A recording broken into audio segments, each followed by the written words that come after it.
The first week of stage 3 is done, and we are back for another episode of Reverse Sweep. I'm here with Enable and Pacman to go over everything that happened with these teams. Dallas's old empire started the week hot with a win over Paris. Toronto looked strong throughout the week, winning both of their matches. The likes of Optic and Thieves also coming out on top. Gorillas giving a beat down to Paris, a team that lost both of their series this week. And maybe the surprise of Sunday, you had Atlanta FaZe falling 3-2 to New York Subliners. So that was just a little bit of some of the action that we saw from the first week of stage 3. But let's focus in on what I just mentioned, that Atlanta FaZe New York Subliners series. So they end up losing 3-2 on that raid, game 5, round 11, search and destroy. Hydra, that was the debut for him on New York. And when you look at that series, what was your takeaway? Because at least for me, it seemed like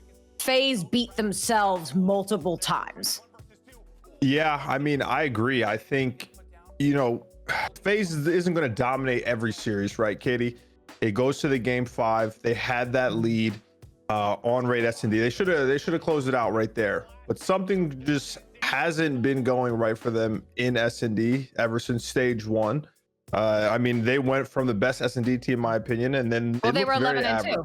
Yeah, they looked very average. But you got to give respect to Subliners. I think Hydra put on. He looked like the real deal. Mm-hmm. They finally made the move that we've been kind of talking about. Like, you might as well bring him up.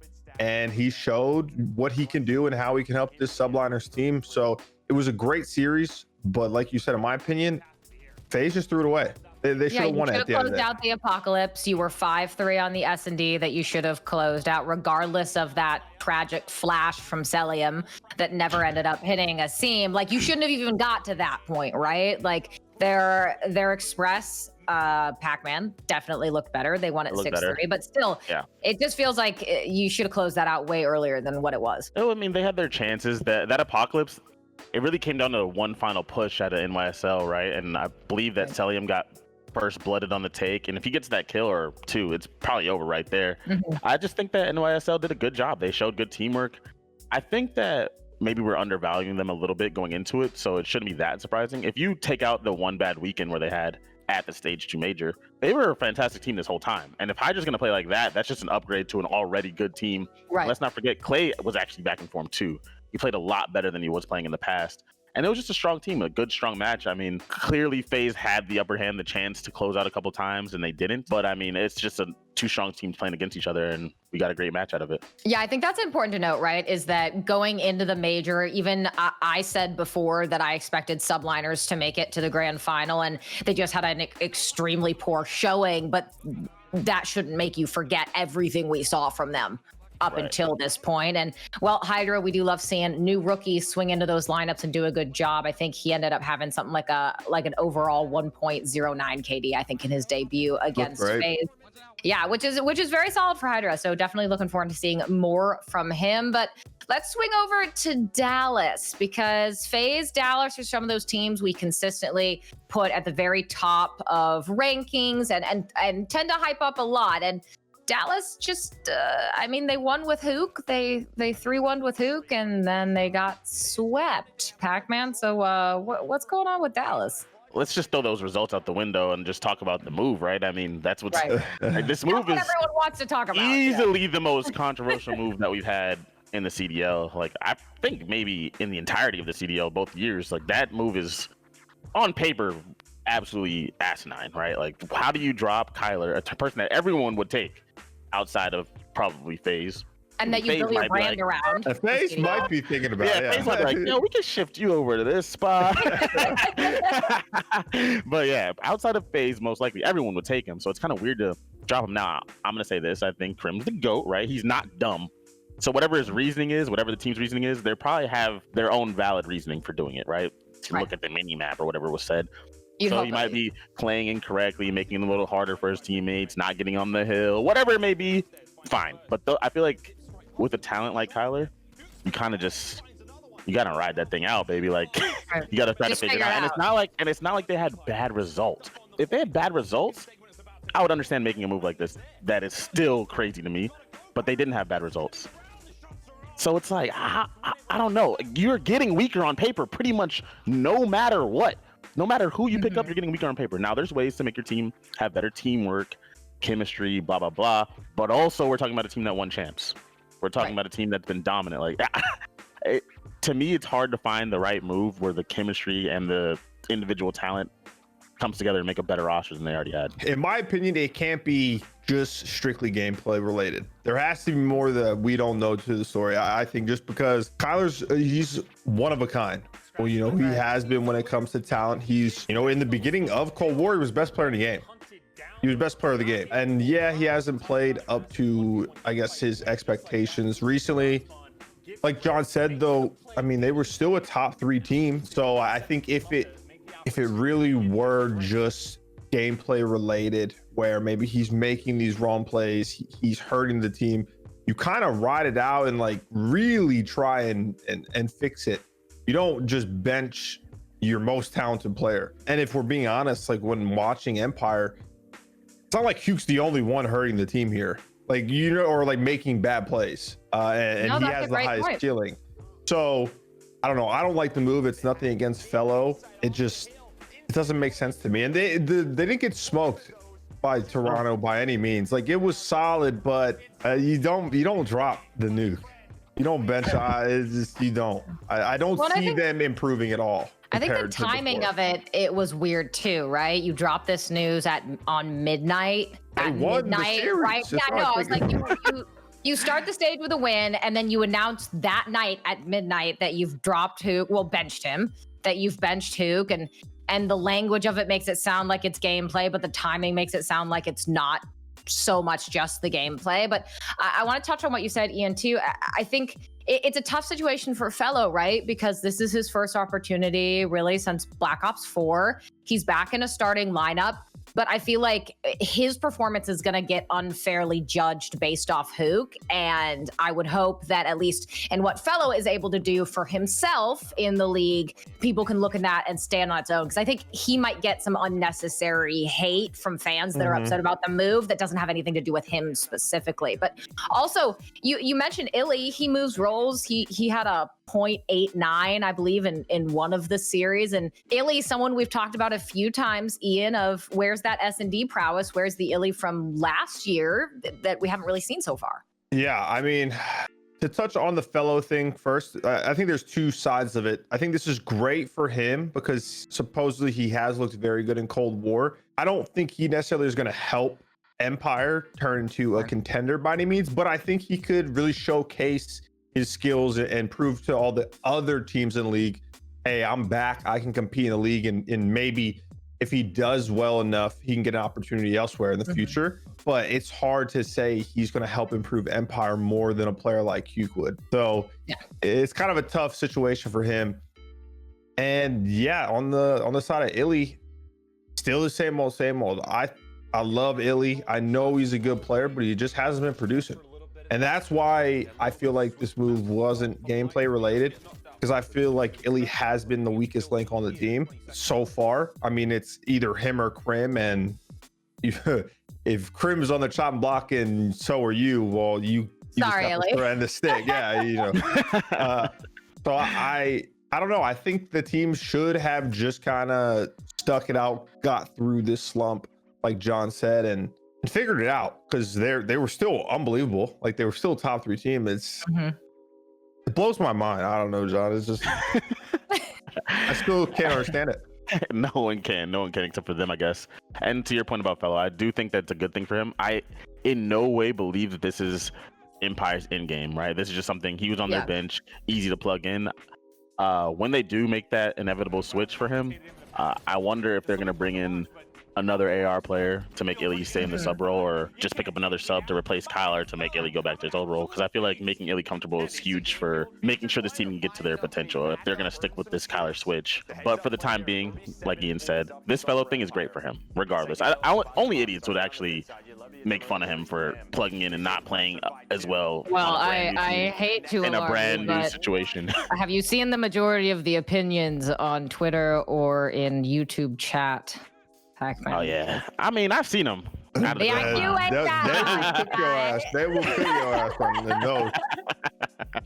Well, at least if he does show out a little bit, and we have no idea how franchise is gonna go, he could be up next for a spot.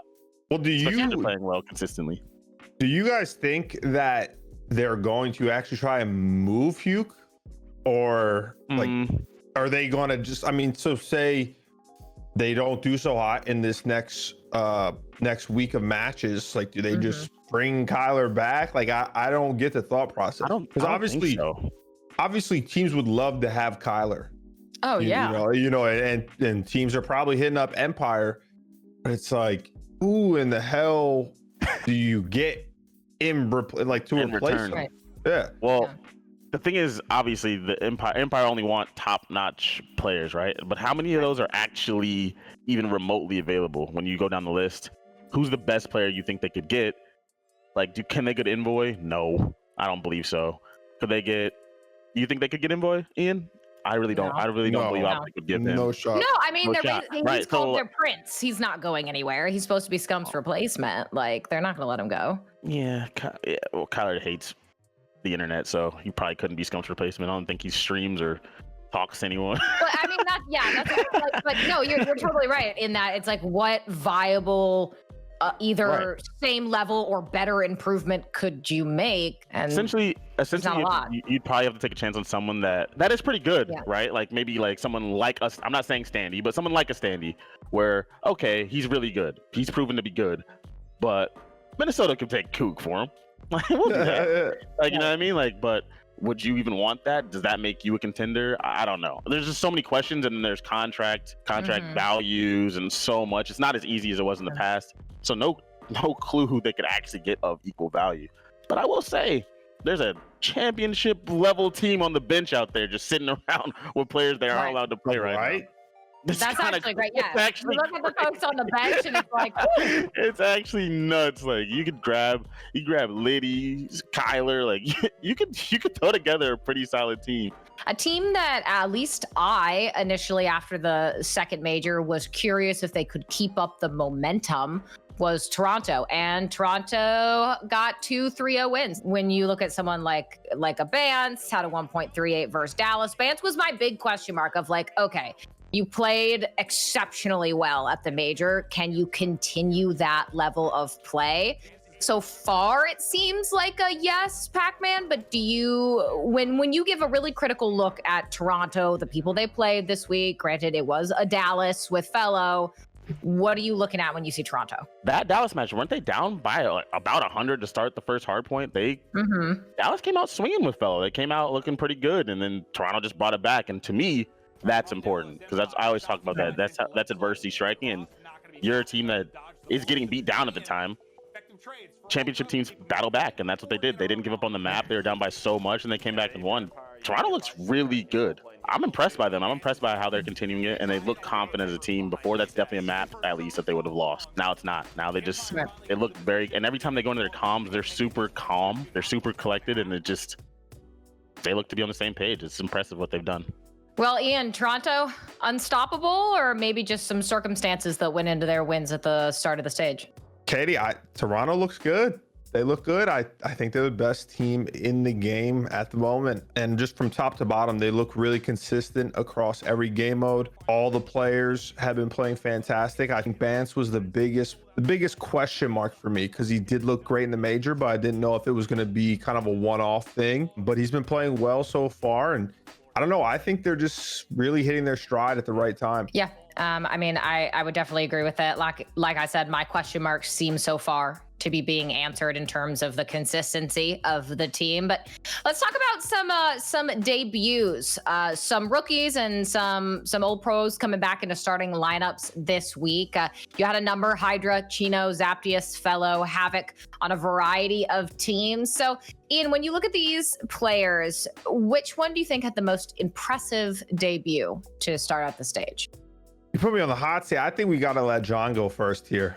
I mean, the most impressive, I don't know if any of them were the most impressive. I'm gonna go with my boy Money Cheen, because he came into a team that's just not, it's not the greatest team. He came into LAG and they immediately looked way better. This is the second year in a row Cheen's been slotted into a spot where the team is struggling, and immediately had an impact in making them look like a more cohesive unit. See, I wasn't impressed by Cheen though, because I knew he was going to put on. You know what I'm saying? Like Cheen's been here. This guy's he's decorated. He's got chips to his name, and so. No, that's true. But no, I think he's the only one that actually did impress me. He kind of slipped my mind. I feel bad, Cheen, because he looked great. And he's on LAG. You know how we feel about LAG out here. But I think he was the only one. I mean, his fellow didn't play horrible. Didn't impress me by any means. Zaptius, you know, he was there on the map, but they didn't do good. Yeah. So Cheen put on. I'm interested to see how Gorillas starts to look with Cheen. You know, because you gotta respect the win. But I don't know, once again, if that was a one-off or if maybe Cheen can actually turn this Gorillas team into a legitimate team. You know, it's I just want to see more. I wish we had more games to watch. Yeah, we got one match out of them, I believe. But it Sample was 3-0. But it was nice. It was a nice 3-0 though, right? It was nice. But I agree with you. Like, we don't know. He just put on. He did his thing, and we don't know if Silly's gonna be able to keep up that level with the role swap and all that stuff. And it just there's so many questions to be answered. But for the time being, in the short term, they looked a lot better, and they looked like they were a more cohesive unit. And that's what they talked about. That's why they dropped Vivid, because their pacing or whatever was off. I'm just happy that Cheen came in again and proved his worth and proved that he should be in this league somewhere at all times. And so do you agree with Chino then, or? Yeah, I mean, I can't, even if I wanted to, I don't think I could name another player. Or like, you know, the Cheen deserved. I'm pretty sure I actually saw he had like the highest the highest fantasy score in a series so far this year. Well, yeah, what he put on, he had like 8,000 damage in one of the maps. Like he just looked great. He looked like he was been waiting on this opportunity, and he's not trying to let it go to waste. So, but I wasn't, you know, like I said, I knew. You were surprised. I wasn't surprised. You know, I was like, oh, it's just another day for Cheen. So. Well, since you are omnipotent, Ian, I'm going to go ahead and start off our MVP discussion with Pacman, because you were so kind. You were so kind to schluff it off on to John. I'll let him start off the MVP discussion this time. You don't worry, Ian. You can start off LVP. But hey, I'll take that. I'm gonna go with MVP. I'm gonna go with Insight. Insight has been doing this thing, and what's most impressive to me is how consistent he is in Search and Destroy. He keeps dropping bombs over and over and over, and they went through another weekend and didn't lose a map. I mean, the guy's nasty. Like, there's no way around it. He's the best S&D player in the game right now, right? He might be the best individual S&D player in the game. That's crazy with all the talent around the league. Just the consistency he's able to do it with, and I don't know, man. Something's up with whatever they got cooking in Toronto, and Insight's a huge piece to it. And you got to tip it sometimes. And right here's one of those times. Insight's a beast. MVP, got to give it to my boy Kylo Ken, Katie. Guy put on for LA Thieves. They're currently 2-0. Okay, they are 2-0 so far. They got a reverse sweep, and they absolutely dominated in their last series. And you know, Ken, I don't want to say that he was getting a lot of hate, but I guess there were a lot of questions when they decided to make that move to bench Slasher and move Ken to the main AR. You know, Cap was getting a lot of flack for it, but I think Ken's proven, especially since he's had a little bit of time now to get more comfortable with the role, that he can easily be considered one of the best ARs in the game. He absolutely hard carried in their last series, and he's just like a human highlight reel. You know, I think he's going to be huge for LA Thieves' success moving, you know, forward in the rest of this stage. And I'm excited to see how good he can get. You know, when you look at him compared to the other main ARs, the ones that you expect to go off, he's gone up the ranks for me. So he looked fantastic. All right. No, I like that too, especially I think when you look at something like that, all the shifts that we've seen from Kenny this year, you have to be a flex, and then you're kind of a sub for like a minute, but then you go back to flex, but then you're the main AR. And the fact that he's just consistently been able to adapt to all of those changes, I think is very, very impressive out of Kenny. But moment of the week, maybe it involves a Kenny, maybe it involves an Insight, but Ian, moment of the week, anything that really stood out to you as kind of a wow or maybe an oh no? My moment of the week, I think it has to be that round 11 subliners versus FaZe. On Ray, just because who was it that threw the flash? Stellium threw the flash and it landed at Asim's feet, and you literally watch it go off at his feet, and nothing happens. It should have connected. You know, it was unfortunate. I don't want to just blame that whole round or the game on that play, but it was a huge play because subliners ended up getting the win at the end of the day. It doesn't matter if the stun hit or not; they got the win. And you wonder now. FaZe has only lost 3 series all year long, and 2 of them are back to back. So it was an important moment in my opinion, because it was the first series with Hydra. I think that shows that Hydra can compete. I mean, was going up against the best, if you don't want to call them the best, top 2 team in the game. Very, very dominant and very intimidating team. And on the side of FaZe is this just a little slump that they're trying to get over, or maybe our team's finally starting to catch up? And I don't want to see them kind of fall down the ranks. I hope it's a slump because I love the guys on FaZe, but that was a big moment for me. My moment of the week? I mean, it's just gonna have to be the tweet. It's gonna have to be a tweet from Dallas Empire that drops at 12 a.m. Eastern Standard Time. What is that? I thought a cheat. Yeah. That's 12, and they just said, "Yeah, we're dropping one of the best players in the game. We're picking up fellow. Good luck." Like, Chopped a bomb on the TL at midnight. People are chilling with their white claws and their red wine, and all of a sudden, I was pushing out. I seen that refresh. I was like, oh, what day is it? And they dropped one of the best players in the game, one of the best players in the scene, and it honestly could send the entire. We have no idea the effects of this, because I don't feel like Kyler's a player that's going to stay benched. So we have no idea how the ripple effect of this, how this is going to go down the line, what team he's going to end up on, what team the person that gets dropped for him could end up on. We have no idea, and I feel like that just could end up being a big thing at the end of the season. Like for example, something like Priest going to 100 Thieves in Black Ops 4. It's like they didn't qualify, and then all of a sudden you created a monster. Like, how does it go from FaZe not qualifying to this? It's just one of those things where I feel like you drop this guy, you have no idea what comes from it. And it could be Dallas becoming a monster. Who knows? We just don't know. And to me, that's just easily the thing that captured my eye this week in Call of Duty. Well, yeah. I mean, everyone was tweeting about it. Yeah, it's called creativity, boy. Get some. All right.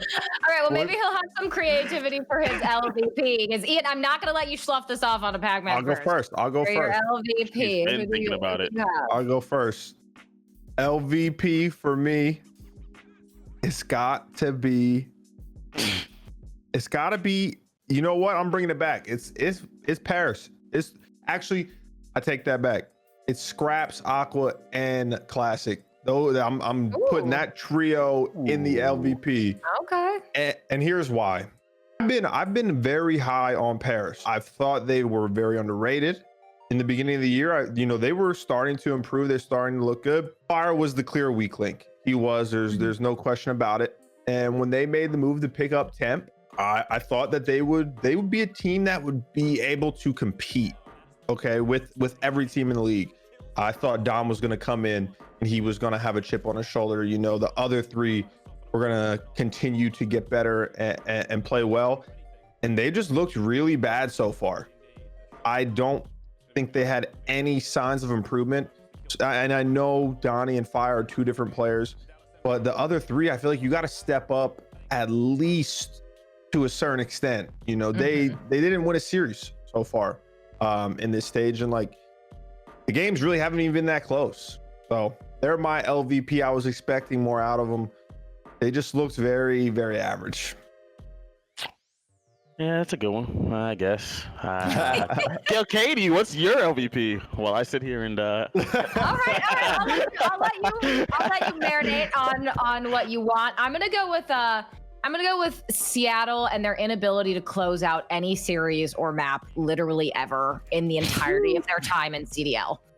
And Seattle, I love Seattle. It's my hometown team. Those guys are great, but it feels like it's so frustrating to watch them play at times because just over and over, I watch them have this inability to just close it out.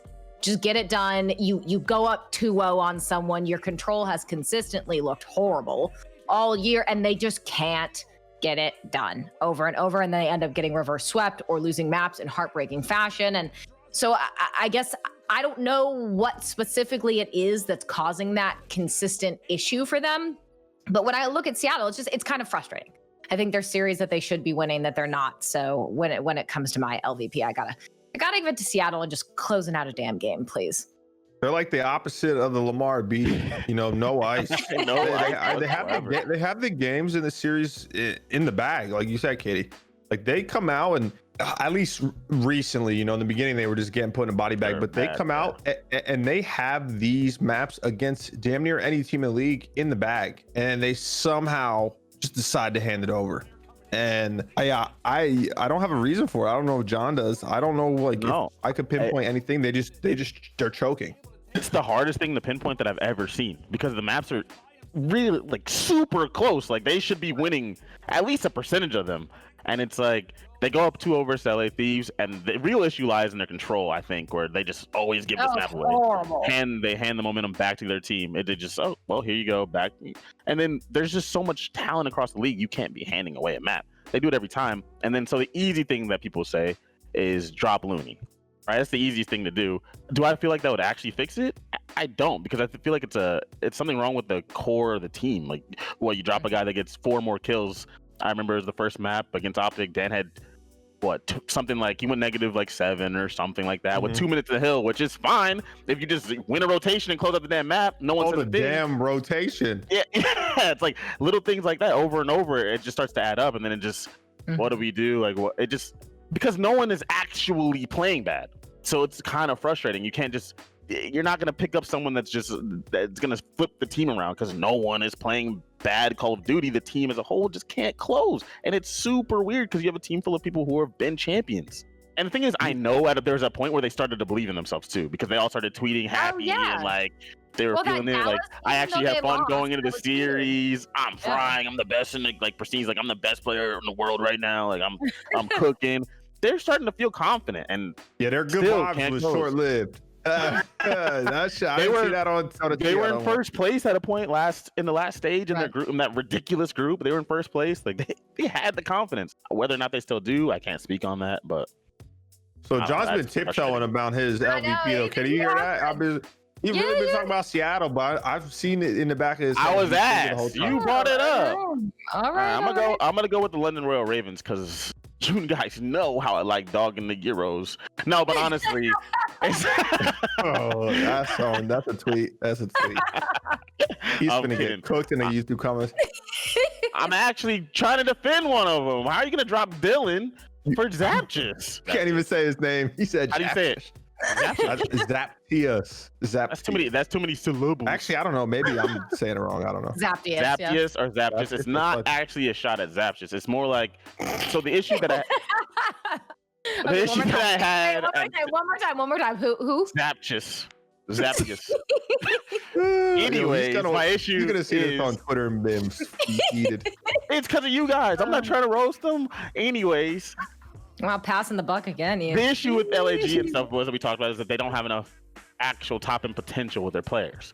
So why, if you're London Royal Ravens, do you make the same mistake and drop one of the players that actually has that explosive potential on your team to pick up someone who frankly doesn't? Not saying that he's not a good player, saying shut up, Katie. Not saying that he's not a good player, not saying that he doesn't bring chemistry, not saying that he doesn't bring communication, whatever it may be, but now you just have another player that doesn't really have that explosiveness. Zed's never really had that. He's had games where he's gone off, but that's not his thing. Comes in, helps with the teamwork. He's more of a dirty work player. But then you bring in someone else who doesn't really, in his time in the league, I never saw him explode. Right? I don't even know if that's his thing. And it just feels like you made a team that now we're once again expecting London to lose when we were like, even when they were struggling, they were showing signs of that improvement. And now I don't believe that they're going to do anything with this version of the team. I just don't. And that's just tough. But it's nice to see new players get a chance, of course. But inevitably, they'll switch this up again. And I just don't like the direction that they went in. At least the effort's there to make a move. They're trying. Yeah, they're trying. But at the same time, they're really not trying hard enough because and it's nothing against Zap, but Say his name. Zaptius. There you go. He goes by Zap, you know, because we know it's a lot easier said than done, right, to make a move. But Zaptius comes from the challenger scene. I'm sure he's probably getting the minimum salary that is required. So you can't even use that excuse. Like, why would London not go after a player? I don't want to say raw, but just has that takeover potential, right? Like, there's players in the challenger scene that have that. They have it. I mean, you can even look at a player who was in League before, like Saints. Now, Yeah. I don't know though if maybe they did reach out to other players and the challenger players didn't want to take the opportunity. They're like, I don't want to join a London Royal Race. I mean, if it was a player like Saints, you're probably going to make more money in the challenger scene if you're dominating, rather than you come into a team where, I'm gonna keep it a buck with y'all. London's not making playoffs. They're not going to They get won top what, 8. 2 series so far? Yeah, they won't be top 8. They're not going to play at champs or whatever it is. So like, maybe you just don't want to hurt your stock, especially with the rumors of expanding next year. Right. So maybe that was the thing. But I don't know why they brought Zap in. I know he's friends with Paul. They were teammates, but you try harder. Well, maybe what you said could be true. So let's say they know, even though no one will ever admit this, they know they're not going to make champs or whatever the heck it's called at the end of the year. So they're just chalking it up. You just cut your losses, bring in some minimum salaries. You know what I mean? Save up. Maybe that's a move that real organizations in sports Katie, make. yeah, that's I was gonna say that actually is possible, because I know they have it's different than last year, because I was riding the fucking wood getting paid full salary, but now it's like if you get benched, you have a starting salary and a bench salary. Yeah. So maybe that is what they were doing. I don't know. If that's the case, then I'm not giving them the effort for trying. They're just throwing. They're trying to get a higher draft pick.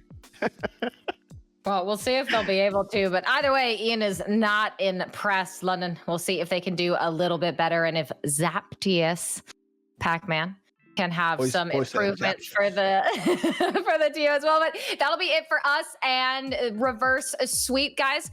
Make sure to look forward for the second week and what we have to see about everything that shakes out for that. But Ian Enable, Pacman, thank you for joining me as always, and we will see you guys next week.